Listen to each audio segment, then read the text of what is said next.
জয় শ্ৰী সীতাৰাম। এতিয়া আমি আজি আপোনালোকৰ আগত 17 আৰু 18 নম্বৰ যেটো হনুমান চালিসাৰ শ্লোক আছে এইখিনি মই আপোনালোকৰ আগত ভাঙিব চেষ্টা কৰিম।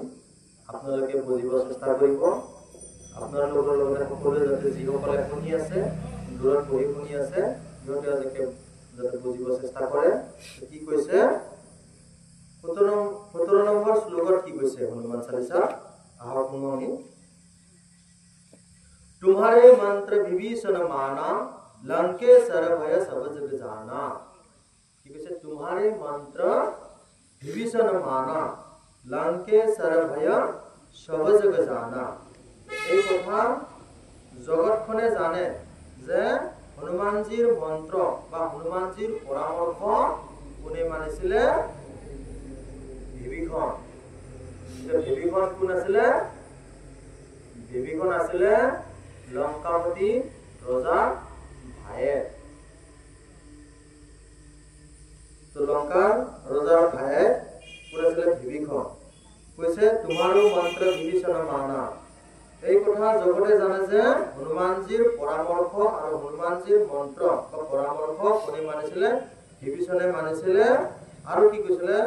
মানি লৈছিলে বুলি তেওঁ লঙ্কাৰ ৰজা হ'ব পাৰিছিল। लंकेश्वर भय सब जग जाना। तो हनुमानजीर কথা মানি চলাৰ কাৰণে শেষত কি হৈছে?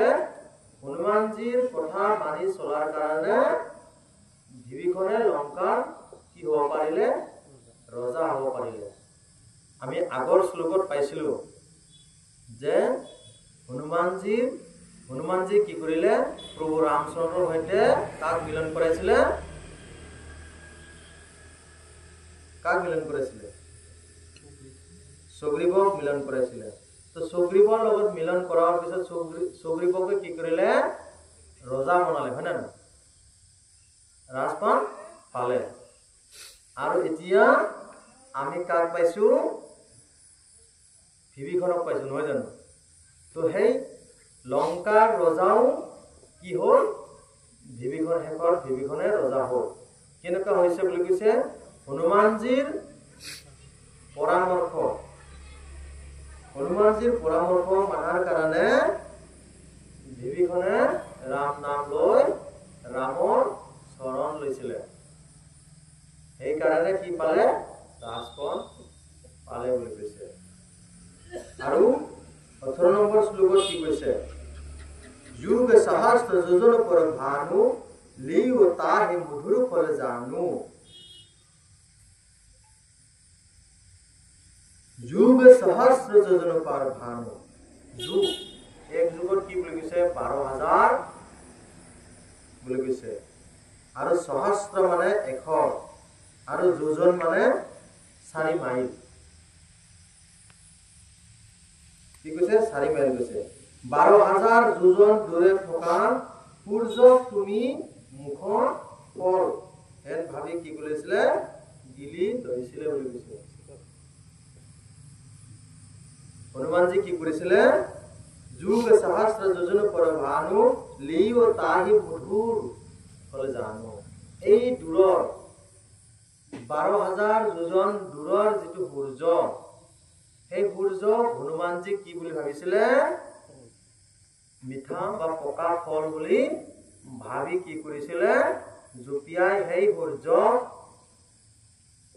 খাব ধৰিছিলে বুলি কৈছে। খাব লাগিছিলে। আমি হলি কি কৰিলে হয়? নোৱাৰিলো। আৰু এই সূৰ্যক খাৱাৰ কাৰণ কি আছিলে? খাব যোৱাৰ কাৰণ আছিলে যিহেতু অঞ্জনা মায়ে কৈছিলে যে ফল সদায় পকাহে খাব লাগে, কেঁচা ফল খাব নালাগে। তো তেতিয়া হনুমানজী সুধিছিলে যে পকা ফল কেনেকা গম পাম? যে পকা ফল দেখা কেনেকা হ'ব? তেতিয়া কৈছে যি ফল ৰঙা হ'ব এই কি হ'ব? পকা। তো সেই কাৰণে কি কৰি আছিলে? তো বহি চাই থাকোতে গছৰ ফাকেদি যিটো পোহৰ আছিলে, ৰঙা ৰঙৰ পোহৰ আছিলে, তেতিয়া কি কৰিলে? সৰুটো ফল পকি আছে বুলি খাব গৈছিলে আৰু কি কৰিলে? মুখত লৈ খাই দিছে বুলি বুলি খাইছে বুলি কৈছে। তো হনুমানজীৰ ইমানে শক্তি আছিলে, সেই সূৰ্যত গৈ সূৰ্যদেৱক কি কৰিছিলে, গিলি দিছিলে, নহয় জানো, খাই দিছিলে। আমি ইয়াত থাকিও সেই গৰম অকণমান সহ্য কৰিব নোৱাৰো, হয়নে? ইয়াতে মই বাহিৰা কথা এটা কওঁ আপোনালোকৰ আগত। কৈছে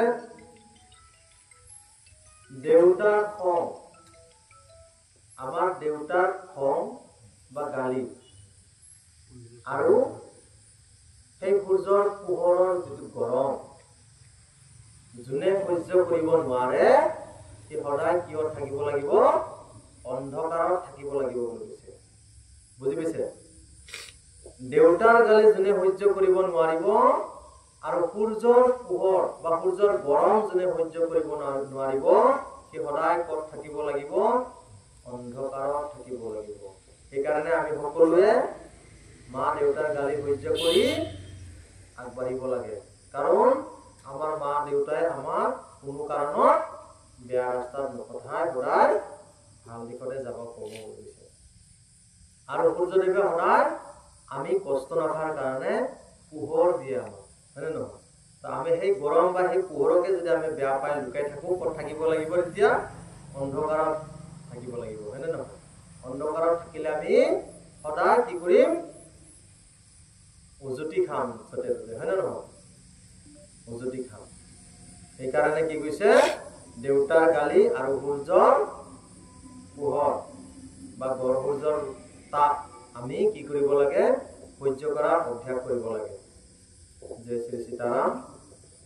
আজিৰ কাৰণে আমাৰ এই হনুমান চালিচা শ্লোক ইমানতে সামৰণি মাৰিছো। জয় শ্ৰী